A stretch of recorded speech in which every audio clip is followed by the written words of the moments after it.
destroying the property, and then collecting their wives, and also catching people to go and sell in the coastal area. So you could see the Ashantis. Now they knew that the white man was landing around Cape Coast, Elmina, and the coastal area, which was then the Gold Coast, and that they were bringing a number of items. Now, because the Ashantis were waging war, they fought every one of their camps. All the Akwamus, the Achims, the Akwapims, the Fantis, they fought everybody. Why were they fighting them? They were fighting them because they wanted to have direct contact with the white man at the coast. And the people of the coast said, no, you cannot do that. If you have something you want to sell, even if they are slaves, you come and sell them to us, and we'll go and meet with the white people.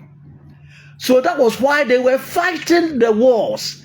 They didn't fight the wars so that they wouldn't be colonized. They were fighting the wars so that they would be able to contact the white man direct and sell things to the white man. So they were working from the motive of profit and money and wealth and riches. And why do we call them Ashanti? Ashanti means it is because of war that we have come together. So they are actually mercenaries. They are mercenaries, people who fight for money. Ashanti. Those of you who understand the language, it is because of war that we have come together like that. So they are a warrior group who are fighting so that they will be wealthy and rich. So anytime they were going to the Fantis to try and fight them so that they will be able to go and meet the white man, because the Fantis had lived with the white man and they knew the white man very well, they would tell the white man that no, these people are coming to war, and then the white man will give them guns and then bring some officers to lead them. Then they'll fight the Ashantis. The Ashantis went and fought the people at Katamanso, the Ga people over there. They went and fought the Evers. They fought Akwamus. They fought everybody, the Achims, Akwapims, everybody. Because, they were then trying to collect all sorts of things, seize what we have and go and sell. That was their work. I'm talking of history.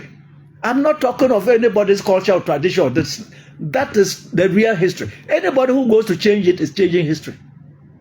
Because all what I'm telling you, when you go to the museums in London, they are all there. But there was a time when we started going to school, people now write and be writing lies. Just like the Reverend Fathers in Upper West here, who write nonsense about, especially those from Nandom. They go and write very stupid things about themselves and the people of Lambusi and be writing like that. Lambusi people can never be a Christian. Which is more difficult to be? Whose religion? Is it not more difficult to be a Muslim than be a Christian? It's just that they like meat, they like dance, they like women. They cannot be Christians. Can you say? And they wrote it, and I have the book. And by God, anytime of them rise like that, boom, may fall down and dies and goes away. But let's talk about the Ashantis. So when Nkrumah came, Nkrumah was the one. Now, when in 1901 was the time that Ashanti and the Northern Territories became, the Northern Territories was called a protectorate. The Ashantis fought them, so they became a colony. They were colony. Be colonized means that you were defeated in war. So the Ashantis were defeated in war. When they came to the north, we said, we won't fight, we won't fight, we won't fight. So we became, a territory of theirs, the entities, Northern Territories. Now, in the Northern Territories, we had our own laws, different from Ashanti. The laws or the ordinances or the constitution, the law as it was there, was different from what was in the northern region or the Northern Territories at the time. And it was different also from the coastal areas. For example, in the north, the British didn't allow people to buy a certain quantity of cloth to come to the north, because they wanted the northerners to still look inferior and then go naked without dresses. It was not allowed to buy more than 12 yards of any cloth and bring it here. Now, if you were from the north and you were passing through, let's say, Lambuse to Nandom, you come to Laura and then all the way through Wahia, and then to Bole, and then you went to Bamboy, they would detain you at New Longoro. Immediately you cross the bridge, you were put at New Longoro because they declared you too dirty to go to the south, and that were carrying diseases. So they will put you there. They have some disinfectant. You go and bath it, and they will inject you. And I'm telling you, that law was there even up to the 1980s. Only it was not being applied. So what am I saying? I'm saying that the various laws in the Gold Coast, the Articles of Parliament of Britain of 1901 made Ashanti part of the Gold Coast, and then the Northern Territories always part. But we operated with different laws. Then we had Transwater Togoland. Transwater Togoland from Yendi all the way down, to much of the Volta region, not everywhere. Some portion of the Volta, the areas there.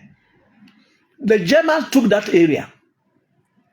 And then, but in 1914, if you know your history well, the First World War was 1914, 1918. At Kamina, the Germans who had also come to set up their base in what is Togo now and what is Volta region now, they set up a big wireless station where they were using to intercept wireless communication between British ships, So when the First World War started, 1914, 1918, it was Ghanaian soldiers who went to the Volta region now, which was German territory, and then fought in Kamina and defeated the Germans there. So the League of Nations, which later now became what we know as the United Nations, made that place where the British had gone with Ghanaian soldiers to go and then capture. They made that place a part of the Gold Coast, but they also had their own laws. I know why I'm saying that they all had different laws. It was Nkrumah who came and unified all the laws. It was Nkrumah who came and unified all the laws and got independence, and the place became known as Ghana. So anybody telling you that they founded Ghana is a lie. The UGCC that they had, it was United Gold Coast Convention, which was just a tea party for them to discuss how they wanted power to be given to them on a silver platter by the British, so that the British will go and then they will now take over and be president and this, and be living the life that the white man was living. That was what they wanted. Theirs was Gold Coast. It was Nkrumah who even formed, as I told you, the CPP covered all regions of Ghana. So when they had the first election in 1951, Nkrumah's party beat them. At that time, they had gone to betray Nkrumah. That Nkrumah was the one causing the trouble. That's for them. They don't want any problem. So Nkrumah was put in prison. He was taken to Laura, your Upper West Laura. There's a prison there. I don't know. Ghanaians, Africa, we don't know how to keep things. They have left that prison, which should have been taken care of, so that it will serve as a museum for people to go and learn. Nkrumah was there. Later, they moved him to Asha Fort, or one of the forts there, in Accra. When they held the election, Nkrumah was in prison. He was in prison and he won his seat as a member of the Legislative Assembly. So the British, they removed him. They like him, so they removed him. And then he became leader of government business. It was when he became leader of government business that he started now harmonizing the various ordinances or laws that were in the different places. He said, you cannot do this in the north. So many things were not allowed in the north. And north now couldn't go to primary, this and that.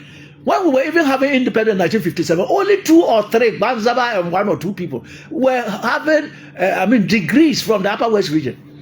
So Nkrumah founded Ghana. Don't let anybody, they were dealing with Gold Coast, and the Gold Coast was different territory with different laws. Different territories with different laws. Now Nkrumah came in, and then they held another election. He continued to win. And when they were doing this, the UGCC, because they didn't know how to organize themselves, they went and formed Ashanti Only Party. Martin, who have cut myself away. they call it the National Liberation Movement, NLM. And Bafo Akoto, this former Agric man's father, he formed that party.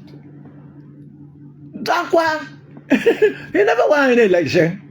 Then, in fact, their groups were divided. In the north here, we had the NPP, the Northern People's Party, led by Dombo, and then Kaleo Jato, and then BK Adama, and then the Cabo, and all those Chief Baloro of Lambusie, and all those people, the Wellenbele Koro and all that. They're from the Northern People's Party. So indeed, in one of the elections around 1954, when they held the election, the Northern People's Party had more seats than any of the small parties. But we had Ga people, they had their own party.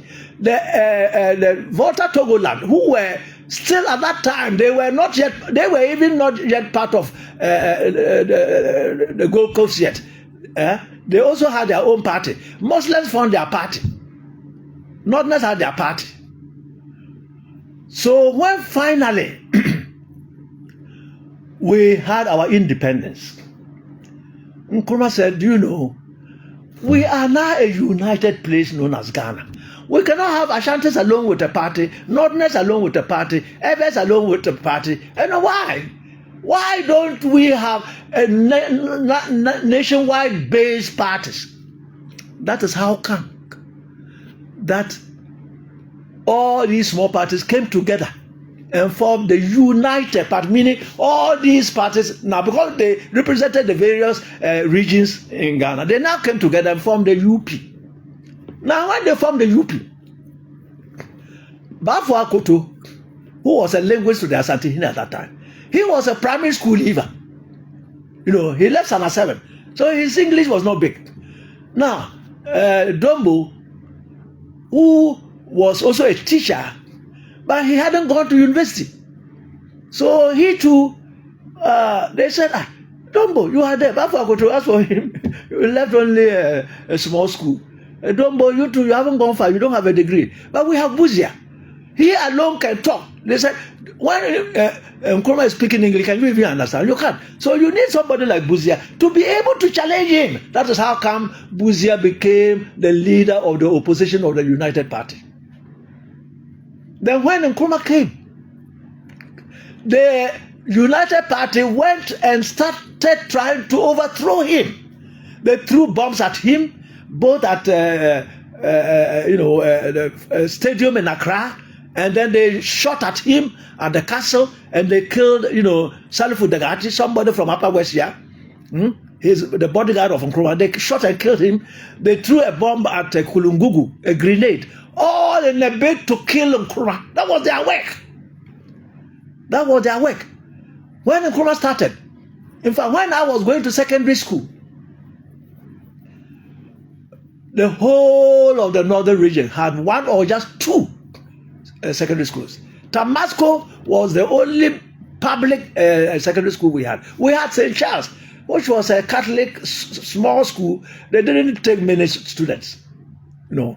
So Tamal Secondary School, which opened in 1951-52, was the only public secondary school. So there were 100 middle schools in the whole of the northern territories, all the 5 northern regions now. We all competed to go there. The 100 middle schools, you go and sit an exam, they'll take the best to go there. They were taking just 100 students from 100. So it was like one student from one middle school in the whole of the northern regions. And the sadness also came. People always think that it was Northerners alone who went to that school. Southerners also came. And mind you, Southerners who were also in Upper West here, they also went to that school free. So I don't know that Northerners were giving free all sorts of things. So Nkrumah came just the year I was going to secondary school in 1960. Nkrumah then started putting up the colleges, Navrango Secondary School, Tamale Secondary School, Ghana College, which was open. It was actually run by teachers or masters from government secondary school, Pesa. Mr. Pesa was from Jamaica. He was teacher at government secondary school, Tamasco. He was the first headmaster of Tamale Secondary School or Ghana School.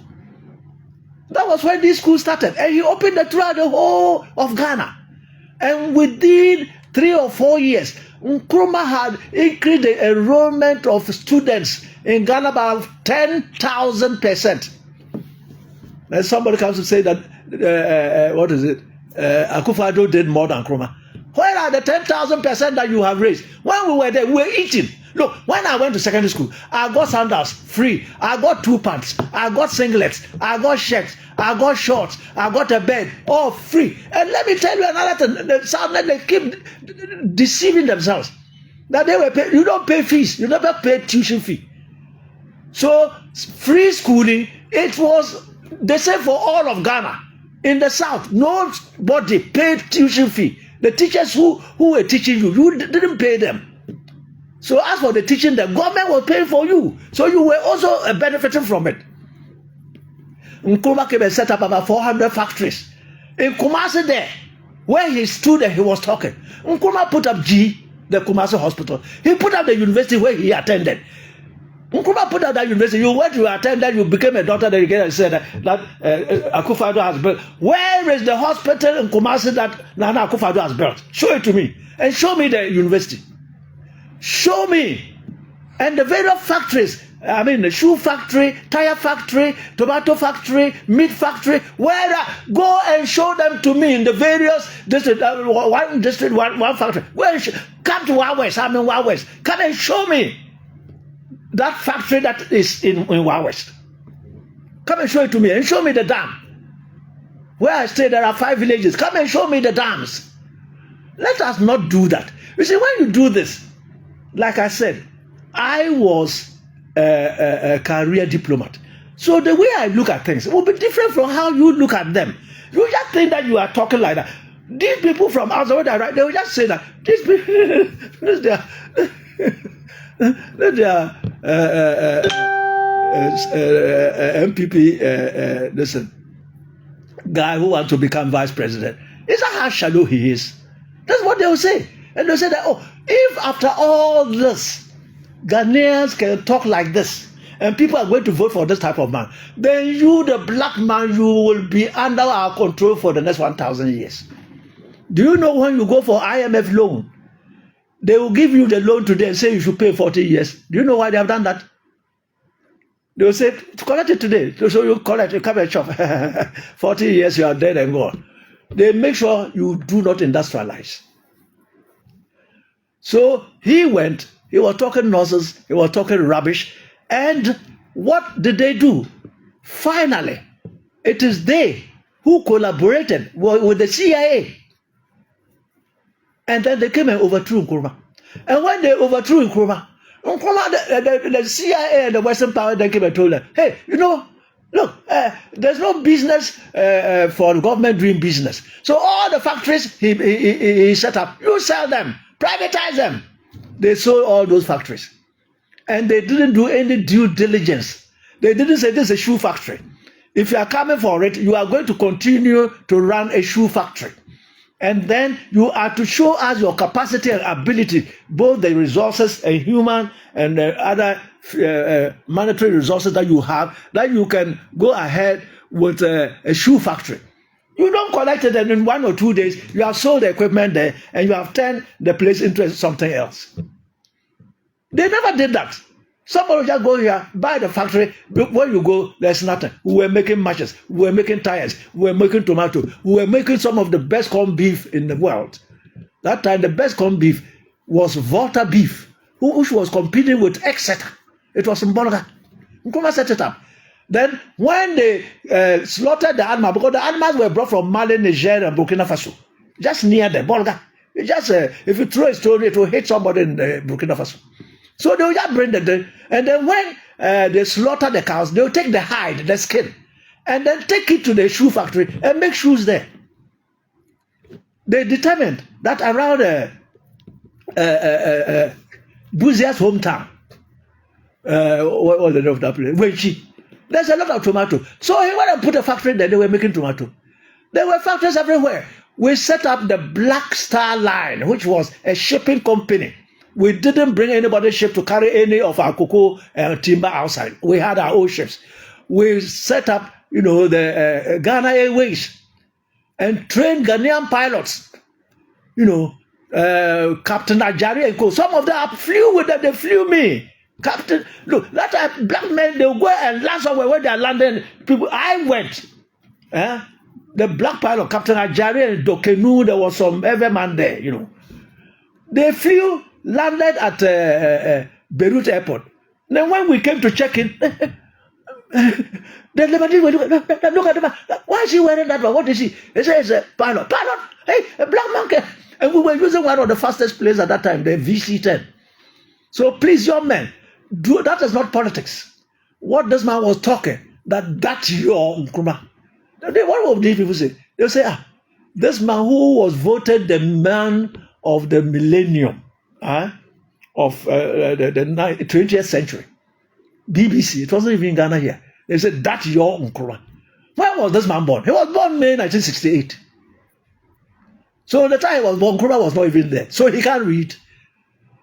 And he is in parliament making the laws for who? You don't need to. If you want to praise your man, praise your man. Go straight away and be a diplomat for a change. You don't go and talk rubbish like this. They're going to write. And look, our diplomats who are outside now, they are just suffering. You people don't know how we suffer. They say, how can you hold vice president? Because look, when you go to certain countries, they revere Nkrumah. Go to the AU center in Addis Ababa. You see this statue of Nkrumah at the gate. Your same Ghanaians, this same MPP people, they went and said that no, Nkrumah's listen should not be there. They should put other people too. Look, when they see this, I need them. I was there. I went to university outside. I didn't go to university in Ghana.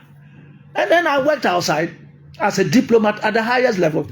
So when we meet our colleagues. I could go to American embassy, Russian embassy, French, all that. My counterparts. I was a consular officer. I was also a head of chancellor at one time. At that time, for 3 years, I was acting head of mission or acting ambassador. So I could well be talking. They say, but what is happening in your country? And when I'm talking to them, they say, Mr. Bawa, you are so smart. Your IQ is very high. You are so articulate. How can you people go and elect it just like that as your politicians? Look at the way they act. Our politicians are suffering there now. They are suffering. How to go and explain this? How to go and explain this? And why are they able to do that?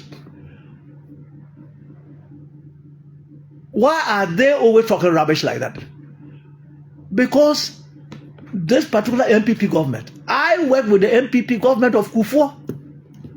I was a regional security coordinator. And in 2008, I was part of a special team which was working to get Nana Akufo-Addo elected. Me. That's my voice you are hearing. I'm telling you. But I'm saying that things are horrible now. Things are terrible. They are unacceptable. The way they are going about it, they are unacceptable. You are spoiling the party, you are spoiling the country, you are disgracing us. You are disgracing us to the whole world. Nkrumah is an icon everywhere. Anywhere I want. When I say Ghana, I say, oh, Nkrumah. That is the name. Oh, Ghana. Where? Oh, Nkrumah. That's the name. That's what they know. That's how they identify you. And then you have this man say that's your Nkrumah. So if you don't know who Nkrumah is, if you want to praise your man, say that look, Nana Akufo-Addo has done better than all presidents. It's accepted. And as for those who go about talking all manner of things, you see, if you want to be a politician, you must be very smart. You don't go out without he talks his mind. Who doesn't talk his mind? Every human being, if you see somebody quiet, it's the pocket that is empty, and then the stomach is empty. That's why he's quiet. Everybody talks his mind. I have met so many politicians. When somebody, even Rollins, they used to say, as for Rollins, he speaks his mind. I said, who doesn't speak his mind? Who does not speak his mind? Everybody speaks his mind when you have power. You speak your mind because people will listen to you. They know either you have money, you have the qualifications, you are a top lawyer, you are a top doctor, you are a professor. That's how you talk. And say, yeah, that time, when you are talking, people will defer to you. That means they want to listen to you. It doesn't mean that you are talking the truth. It does not mean that you are talking the truth. So what he taught was rubbish big time. And he shouldn't go about doing that. He should just leave the matter. It will die quietly. But then Ghanaians, You know what MPP has done? They have done the most horrible thing on this earth. All the top journalists, because it's only journalists who could have been saving Ghana, but they have bribed all of them. All of them have been bribed, giving jobs, some are giving envelopes and all that. So they cannot criticize the government. They cannot criticize the government, and so government is just doing things as they like. And the NDC, listen to what the MPP is saying. Some say they will, drafts will come and vote. Napo in the second statement even said that angels will come and vote. I think one of their people, was a general secretary or somebody, also said that, that they will use science to win the election. So NDC, be careful. You haven't started doing anything. You will be shocked. I'm telling you, if we don't talk about this regional coalition, you are not talking about it. And then people are talking about, Muhammad should go and debate Bawumia about what? The big debate is there. Let the inflation come down. Let the exchange rate come down. And let so many things. You do that. That's the debate. If you want to debate, isn't Muhammad who is going to vote for you? Muhammad we know will not vote for Bawumia. So why do you debate for him and say what? Ghanaians have already told me he was my old boy. He attended my school. By the way, the year he was born, I was in secondary school. You know, we even went to the hospital to meet him. His father was the regional commissioner of the northern region at that time. We are debating for what? Look, NDC, I have free advice for you. Stay away from him. Don't go and get contaminated by his lies. He wants to go and smear his lies on your presidential candidate. So don't go there. Apart from that, when you go there, I'm telling you, if you go and debate Bawumia, NDC will lose the election. Take this from me. That's my work. And I've been doing this for 55 years now. You will lose the election fair and square. You will not win. Do you know why? Because the top journalists are in their pocket. They will all come out. As for that to be. Before you start the debate, they have started writing. They have started writing. Immediately you finish, they will say, that 80% say that Bawumia flawed Mahama. Yeah, they did the debate. And they'll be talking about that. You won't have any space to hear anything. You won't have no space. Don't listen to him. You say he's a liar. Hold on to that. You want to go and get contaminated. Why you go and smear yourself with lies? You debate him, you will lose. Because all those top journalists who are being paid now, they will resurrect. They have big shows on radio and TV. They will start saying that you lost that debate. What debate? We are not looking for debate. If Bawumia wants a debate, he should go and debate with the people in the market. He should go come and debate with the pensioners who are struggling and suffering. Because the exchange rate is going and prices are going high and they can't buy their medication. He should go and then debate with the ordinary man on the street. They are the ones going to vote. How many votes has Mama got? Anyway, this is another day. And as I started by talking about the Honorable said Professor Dr. Edward Jader, a powerful surgeon who passed away. He was the dean of the UDS Medical School. And when he was going to go there too, I had to jump inside. That was too. Solomon jumped inside. When he went there, they said, no, you can't come from the theater and then come and head a medical school. I said, who said that? I said, who said? I told him, if you go with me to Tamala, go and attack the person. That no, you haven't published any paper. Somebody saving lives using torchlight to make operation. You are saying he hasn't published a paper. What's a paper? Doctors are hands-on people. Yours is going to go and cut and cure people. You have to be right. Those are your papers. How many? What has come out of those your papers? Your papers you write about some sort of research you have done today. 5 years time they come and say that the research that you made is useless. I mean, I don't understand. But later on, they had to allow him. Now he hasn't published in the paper. You think teaching Most of them you will be teaching, you are publishing papers, it's good. It's good. But the man who is in the theater and operating, he is actually doing the work. He is applying the job. It's like an engineer, busy teaching. And then when hands-on engineers come, like in tech, Kwame Nkrumah University of Science and Technology, there was a time their lights went off. The lights were off for 3 weeks. Then the VRA brought their technicians and engineers. Immediately they came, the lecturers came. Professor, doctor, this is electrical engineer. No, you put this wire here. Their students, the tech students came and checked them away, said, go away. You know it, like, why didn't you climb to do it? And when you talk, they have another thing in Ghana here. Oh no, see, people are saying like that because they don't know who an engineer is. An engineer is to design it. Did you do it? What have you designed? That is correct. But the face of engineering has changed. I'm telling you, you go to Germany, it's hands-on. You must go and you're hands-on. We have theoretical engineers. Yeah, we have them. There's nothing wrong with that. But don't go when the practical hands-on engineer is not working. You want to go and point that. Oh, take this wire, go and put this here. Then the voltage of this and the amperes of this will come and clash with the this and this and that, and then this will rise up and then blow it up. That is on paper. But to do it, right there for it to work is another matter. Well, all too soon, the time is over. And then our next program is coming. And so I am handing over. Unfortunately, I didn't switch my phone on.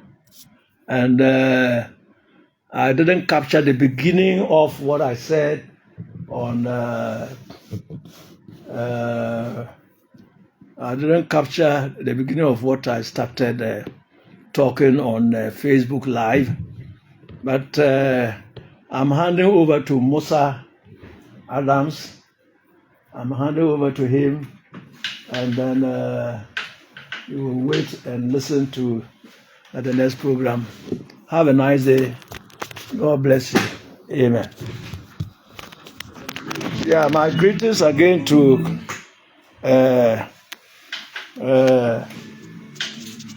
Isa Zomomira and his wife, Madam Ajara Pomoisa. I'll be calling the husband very soon. Thank you.